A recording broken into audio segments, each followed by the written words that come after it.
Kerr, left-hand side. Hey Steve, after the explosive win last night, how do you keep those good things going while also turning the page for your opponent? Well, we always have keys written on our board in the locker room, you know, all the stuff we have to do to win the game, coverages, all that stuff. I'm tempted to just write on the board, just do what you guys did last night, not say anything else. I know we can't always shoot that way. You know, that was a special night. We were in the zone. I think the challenge is can we lock in mentally? Can we focus that way? We should be able to focus that way consistently, and that's what I'm looking for. Shots may not go in, but we should be able to take care of the ball and rebound and do all the little things that we were doing last night on a more consistent basis. I think that's what we're looking for.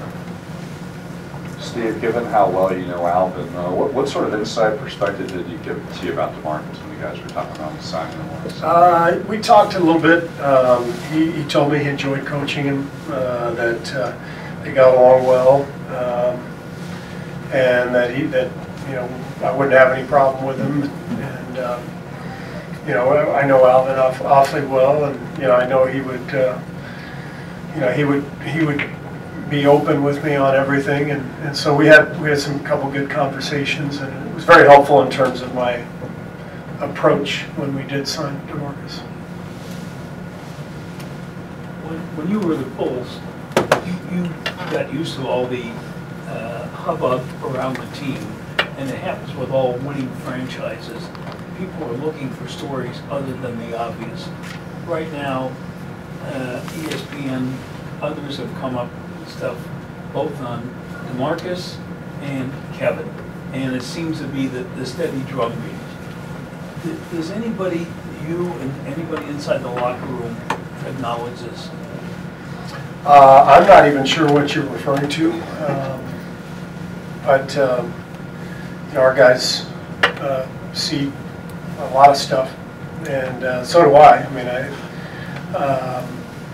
and that's, I think, part of the challenge being on this team is just trying to weed that stuff out, trying to tune out the noise, and just remember what's important. And that'll be really important coming up, especially with DeMarcus coming back. You know, both for him and for our team, we just have to focus on what's important to us. And I think it's been good for DeMarcus over the first half of the season to kind of see how the Warriors exist. And I've talked to him about it. It's different. We have a lot of attention on us. We get picked apart pretty good night after night. But if you have perspective, if you have your priorities, it shouldn't matter. Steve, in preparing to assimilate DeMarcus, how helpful was the film from his time with Team USA, playing with Clay, playing with Draymond and KD? Did that help you kind of in transitioning with DeMarcus? Not really. You know, that's a different game. FIBA's a different game to the NBA. So we watched more tape on him with New Orleans last year. And obviously, he's been in the league a long time. We know his game well. We know what he's capable of, strengths and weaknesses. So, you know, we've got some ideas how we're going to use him, but there's no substitute for actual game experience. So we'll put him out there and we'll see how that goes. But in the meantime, we should probably focus on tonight. 6 games last night, and Warriors were one of 3 teams to score 142 or more, and it's all sort of been building that way this season. As a coach, how are you feeling about this scoring monster that you helped create in the NBA? It's interesting. It's changed for sure the last few years. I mean, you know, I don't know if we've never had a quarter quite like that one last night, but we've had similar quarters in the past, and it didn't feel like we were, you know, that far ahead of them. We weren't. They scored 38, and so that's what's different to me now is that you know, a lot of other teams have similar tempo and similar ability to score in bunches, so it's harder to extend leads. You know, I think everybody has watched us and you know, studied us, and been able to game plan and build rosters, and the league has changed quite a bit over the last couple of years as teams have played faster and added more shooting. So it seems much more competitive now. It seems like teams are better at performing and executing at a higher level now than they were a few years ago. How much of the change in scoring this year do you think is explained by a difference in officiating, or is it predominantly a different approach? No, it's a different approach. I don't think the officiating has anything to do with it.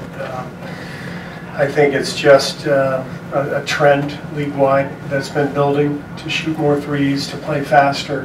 It's an entertaining style, but the officiating has been offensive friendly for many years now, not just over the last year or two. But I think the whole league is really starting to really favor this upbeat, up-tempo, three-point volume style. Steve, as you've said, you've been tweaking the rotation a little bit, kind of to get it ready for DeMarcus's entry here.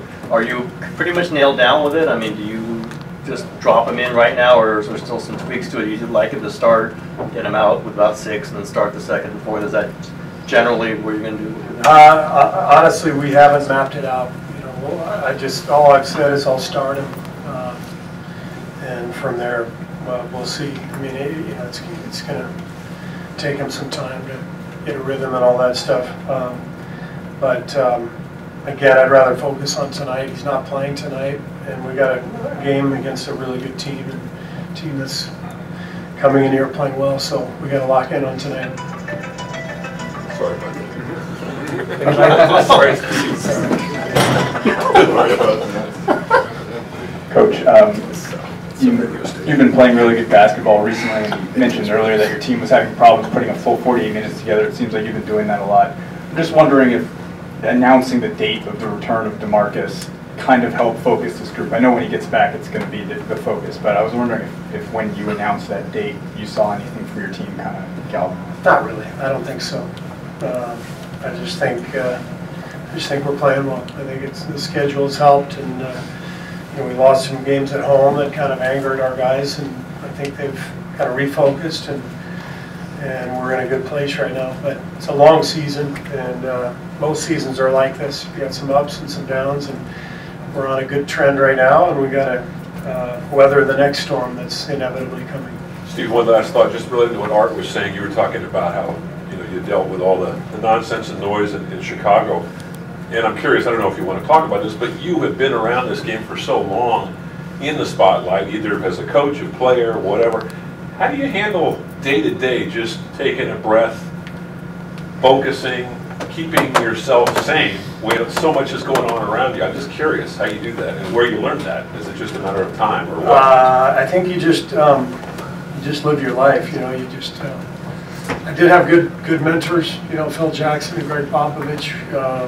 Always had great perspective as coaches, and as important as these games feel, and as much as we want to win, it's still basketball. There's still life that goes on, and everybody's got their families to tend to, and their kids' lives and their spouses' lives and everything else. So this is your job. So you focus on it. You do your best, and you got to focus on other stuff as well. And I think if you can do that without worrying too much about what people are saying, then I think you can find that right balance. I was just wondering if you might, have to do something like meditate or whatever. Do some yoga. I like doing yoga. Yoga. Yeah, very helpful. Very good. Last one for CJ. Steve, obviously DeMarcus' impact on the floor, well documented. I kind of know what you're getting.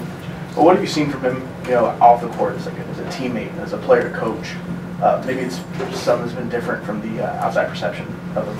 Well, he's been very supportive of our younger bigs during games, during practice. He's been great as a teammate. Just fun to be around. He's got a great sense of humor. He always has the guys laughing during games, and I'm just happy for him that he's finally going to be playing again. Not tonight, though. Thank you. Great, thank you.